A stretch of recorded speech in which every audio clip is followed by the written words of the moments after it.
All right, here we go. Right back to where we left off.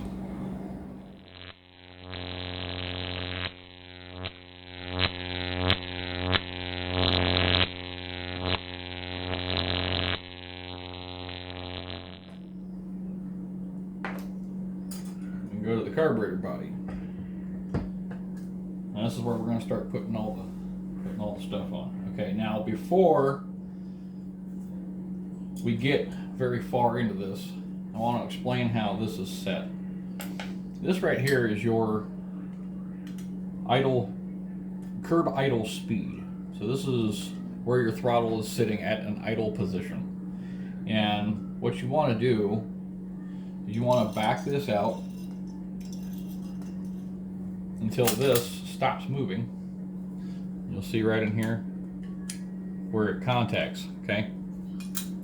That makes this butterfly full closed. This chokes off pretty much the engine, the entire engine. There's no way it's going to run with the butterfly this closed. What you want to start with, and what you should probably end up with when you're done, will be somewhere between 1/2 of a turn in to a full turn in from just contacting this arm. So what you want, I usually put my finger down here on the butterfly so I can physically feel when it starts to move when the screw touches it, and from that point you count. And every time that you turn the blade, see where it's sitting right now, if I turn it, that's a 1/2 a turn. That's a full turn. So you always count 1/2, 1. Okay. So what I'm going to do now is I'm going to run this in until it just touches. Let's see.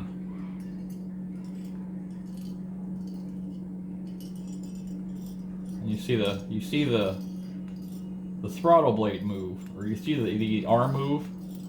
Well, what I want is I want butterfly movement. I don't want arm movement, because I'm trying to adjust for a wore out carburetor as well. So you'll see the arm move, and right there I feel the butterfly just starting to crack open. And this is where I'm going to set this idle adjustment. We're going to go 1/2 turn open for now. And that's where we're going to start. In part 4, we'll get into adjusting it on the carburetor. Now, remember the piece that I said I had to break open to get to the curb idle mixture screw? Okay, this is what your curb idle mixture screw looks like.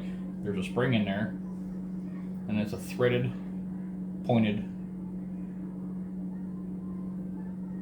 valve, kind of. It acts like a valve in here.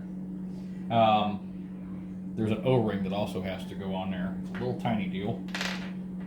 This little guy, okay? I'm gonna throw a new O-ring on it. That's the same size. And then we'll put this in there. And what you want to do is you want to run this all the way in until it seats lightly. You're going to feel when it just starts to tighten.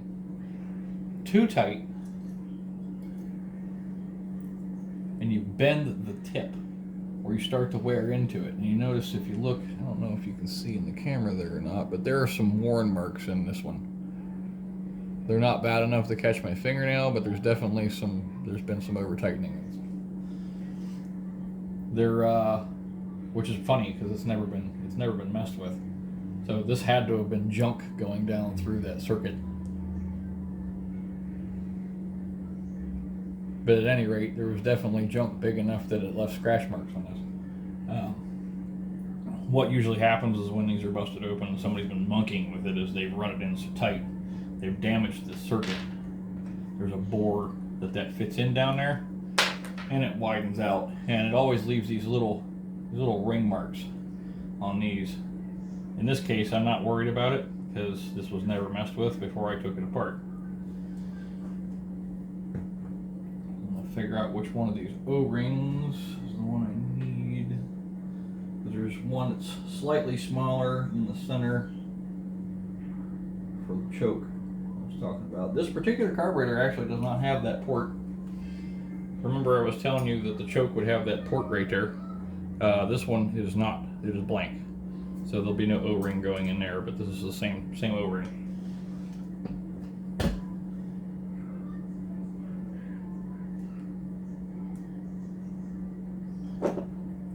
be careful if you have to help it up on here with any kind of a pick tool that you don't cut the O-ring.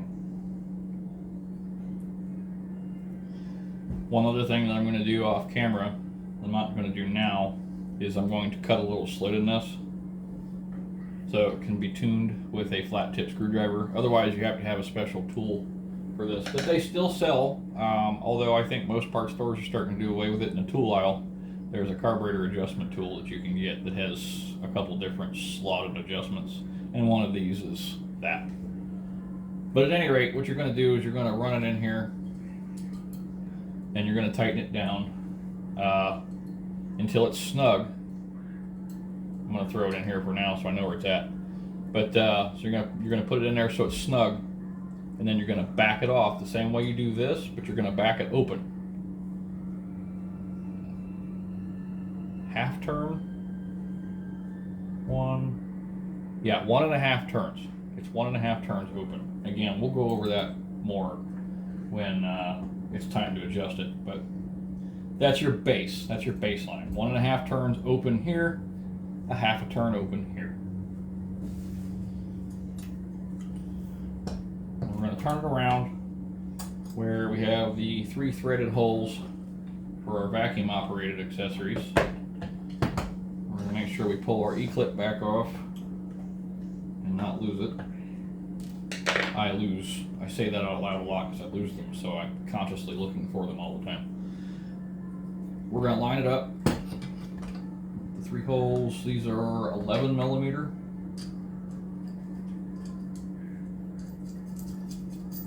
The needle is 10 millimeter, or the seat rather for the needle, for the float is 10 millimeter.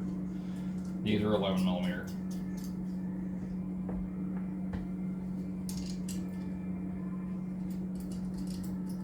Same deal as everything. I say give it just hand tight and then just a little past snug. Same deal with these. Just go till they're on there and then a little past snug. I'll set my needle out of the way here.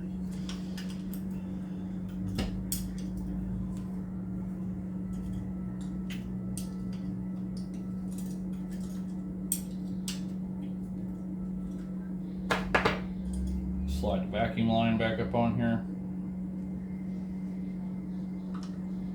And then this is where we need to line up. Probably should have done this pre-install, because now it's going to bite me.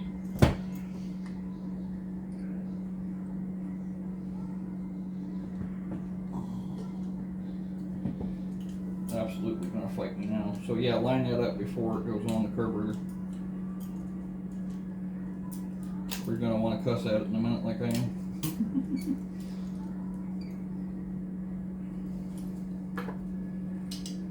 Yes, definitely before you tighten this down. We're going to go ahead. We'll leave that in here as a... Oops, I don't get it perfect every time.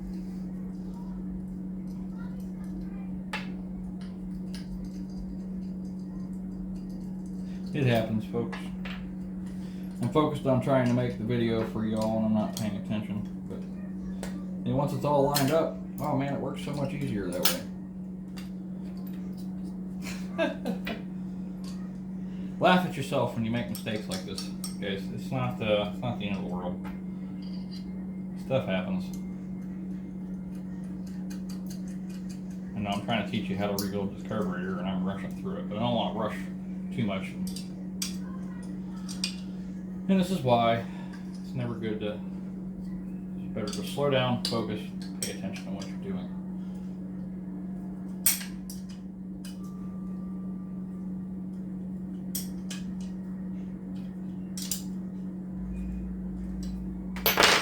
Okay, now we're going to put our little clip back on. And again, there's this little groove that goes on. And it just snaps upon there.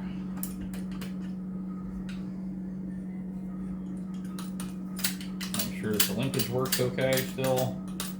The lock falls out of the way. The secondary can be opened up. And it returns back to idle. Okay, now we need to put the springs on. Now the secondary gets the silver spring, and it comes in underneath here. You know, hook it into the bushing, and then hook it into the bracket. That's done. The yellow one, that's the main throttle return spring. Same deal, hook it into the bushing, hook it into the bracket. Test. Should be bind free and everything's working good.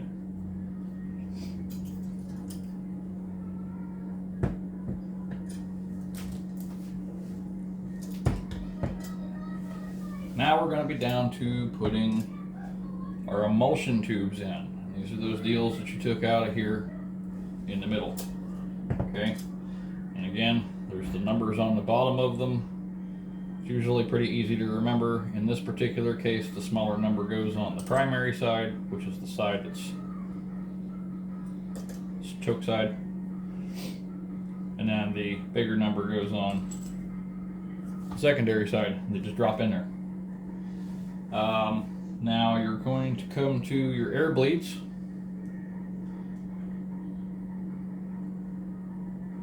These just simply screw in on the top, like so. And then you run them down with the flat tip screwdriver. And then you have your jets, the little tiny guys. They go down here at the bottom of the wells. Make sure that you attempt to get in here with your fingers and start them by hand if you can. The bigger number, well, you're not going to be able to see these numbers, but the bigger number is your secondary side and your smaller number is the primary side. Don't get these mixed up. You will not have a fun day. Now, I start them by getting them down here and not putting much pressure on them, but just kind of getting them started at the hole and give them a little turn, and they run themselves in. Give them a little snug. That's all there is to it. You should never have to turn these hard enough that you're bending out the brass. If you're doing that, you're forcing it, and all that's doing is making it harder to change the jet out later if you've got to change it. The other thing is, it's chewing up the brass for no reason.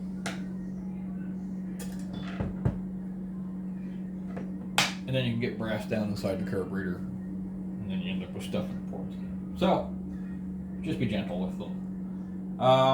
Now, the squirter. Remember I said that there was a washer, and a little ball, and a spring, and all that fun stuff. That little ball, what do you remind me of? It's right here. This is the old one. This is the one that fell out of the kit. They're not the same size. So we're going to put the little tiny one back because that's for another part of the carburetor that it doesn't use. Come over here to this other one that was in the kit. Whoa! It is in fact the same size. So we're going to put the old one in the bin. And right here in the center hole, we're going to drop that straight down in there. And what that does is that with this spring right here, this little tiny one I told you to be careful with, if you drop that down in there, that keeps that blocked off down in the bottom of this carburetor, and it keeps it from just constantly wanting to pull fuel out of this, because vacuum the air rushing across your caustic vacuum will actually pull fuel out of there. So that's there to stop it. And your accelerator pump, when you pump the throttle, pushes against it, pushes enough fuel through there to overcome that spring, and it lets it come up and shoot out. And you want to find your fiber rings that seal this thing. One of them's going to go on the screw. It's going to go through the squirter. I'm going to take the next one, make a sandwich, and that whole mess is right there in the center. And again, give it a snug. That's all there is to it.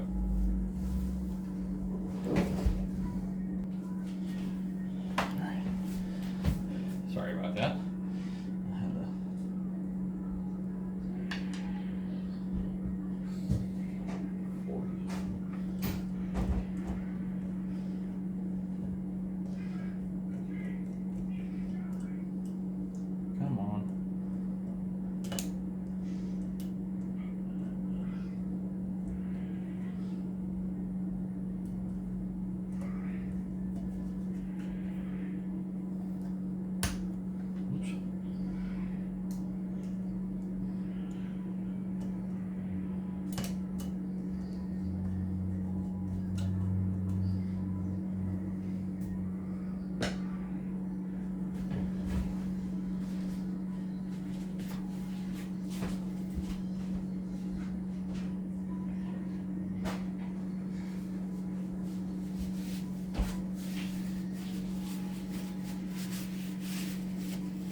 Okay, so now what we're going to install is the accelerator pump.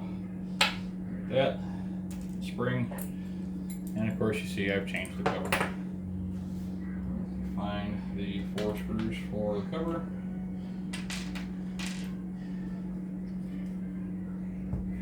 Again, remember the small end of the screw, or the small end of the spring goes onto that little nub there. This end lines up with the spring and lines up with the 4 holes. You want to make sure that the lever goes underneath the little arm here.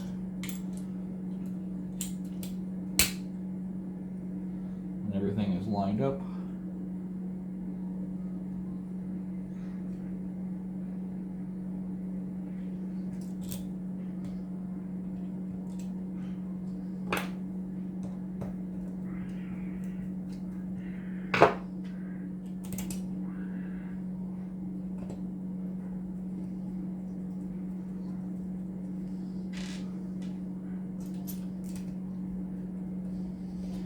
And what you usually want to try and avoid is letting the spring push the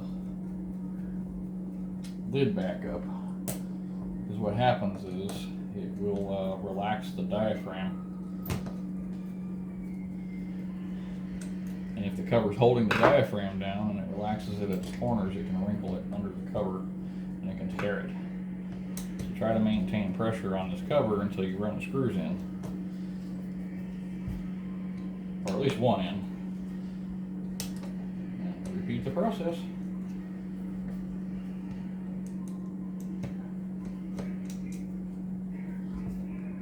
And again, test. Make sure you're not having any bind. We'll kick the camera a couple more times before we're done. Alright, now the choke. This is where it becomes fun, because we have to attach choke, and then that lever at the top comes in right here for the choke, and that's where it's going to get real fun. When you go to assemble this though, there's a cam on the back of this, and there's this fast idle screw. Those have to be in line with each other because that screw actually rides on this. So when you put this together, you want to make sure that those line up. If they don't, something's screwed up. Take it back apart, figure out why. Sometimes it's just not seated all the way into the carburetor.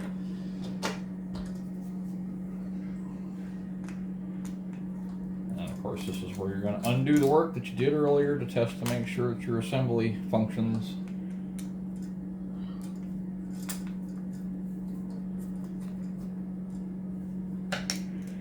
And this is so you can put 2 screws into the body, hold it on. Not having this on here though is going to help out when you go to put the linkage on, because you're going to be able to physically move the tab around inside there. So in this particular case, you can usually just do this. Set that aside, make sure the bushing comes off in there, and if it does, make sure it's there where you can find it.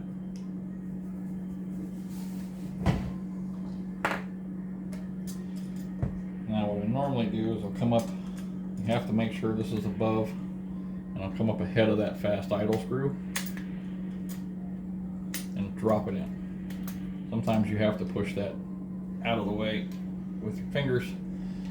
Again, you want that on that cam, or you want that cam out of the way. And you have that hole lined up there. Go ahead and take your 3 screws that you had set aside for your choke assembly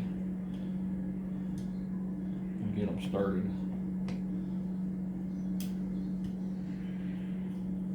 I like to start this one and then start this one, because the bottom one will have lined up because of the peg that goes into the side of the carburetor. Run this one in, and the whole time you can watch that fast idle screw stay in line with that cam. This one holds it in line. You should be able to put the 3rd one in and reassemble your choke.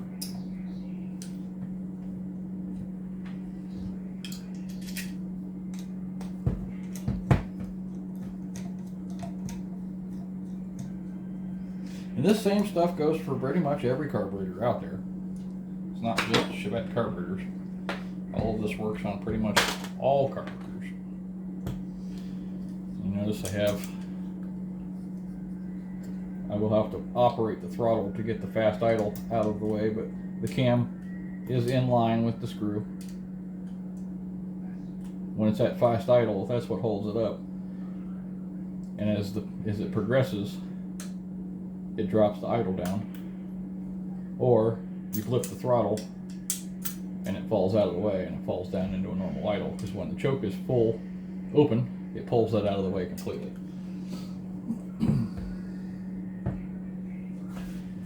Now it comes to doing the top.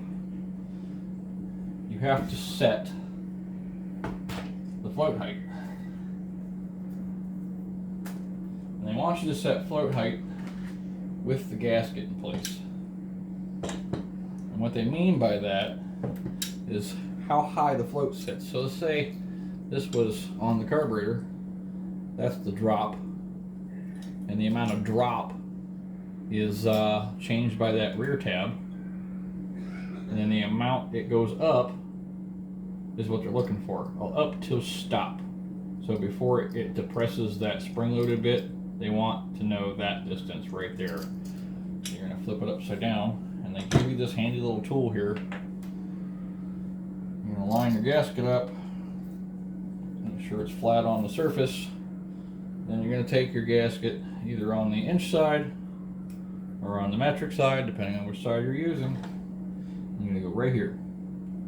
You're going to press the gasket down to the surface, and then you're going to measure right to the front of the float.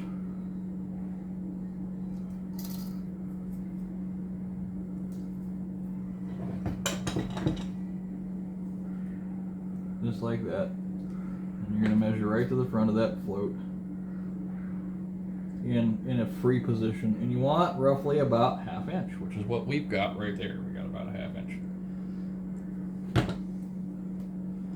Not too concerned with the drop. Basically, you want the drop to keep it from getting lodged into the bottom there, getting wedged. But this one was already set, so I'm not going to mess with that.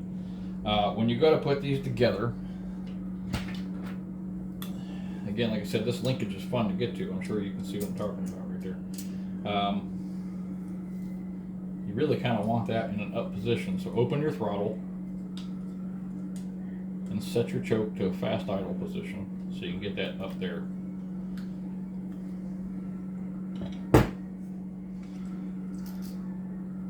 And then you just turn this upside down and you drop it straight in. That way there's no binding, and everything should just line right up. And then take at least one screw up here at the top for now, because you may have to take it out again if you screw up the linkage on the choke, and just snug it down. It doesn't have to be super tight right now. We just need to get that linkage in there. And it's a bear. We gotta get, this is where the ticks come in handy. Because you gotta kind of walk the lever over, get it lined up.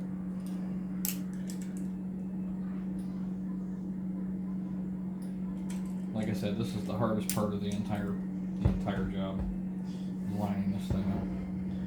The other thing you could do would be remove this again, line up the linkage. See, I'm kicking it again. Line up the linkage and pop it together and try to keep it together that way. I've never had luck with that.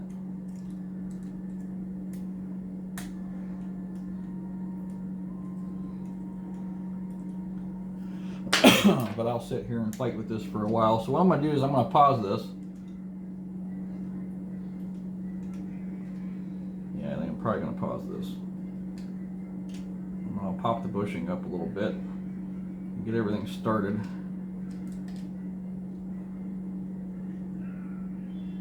Once it lines up, it just pops together. Just getting that bushing to play nice.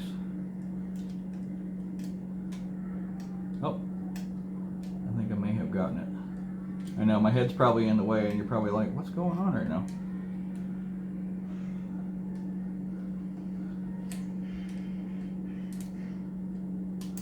Okay, trust me when I say this is absolutely frustrating, so give me 1 second. Alright, so how many of you cuss fought through your tools? It's in there. And it functions. With the throttle open, I should be able to run this all the way through. Okay. So now it's time to put the rest of the choke back together. The final thing you would do is put your enrichment solenoid back in on your light carburetors. Put the gasket on right. You put your solenoid on, gently push it down into the hole so the O-ring doesn't catch.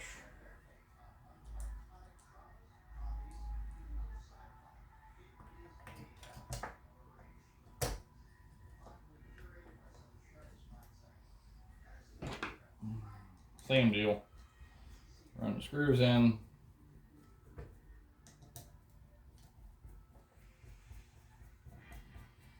And at this point you can run the rest of the screws in to the top of the carburetor.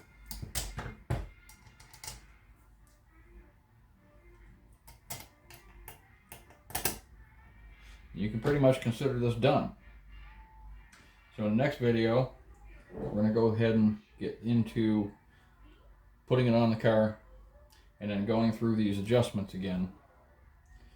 So in the meantime, hang in there, and part 4 will be up real soon. Well, and that concludes part 3, and we're on to part 4. Sorry this one took a little bit longer, but I didn't want to miss anything, so hopefully that covers everything that you really need to know as far as how to take it apart and put it back together. Now we're going to be on to tuning in part 4, so I'll see you here in a little bit.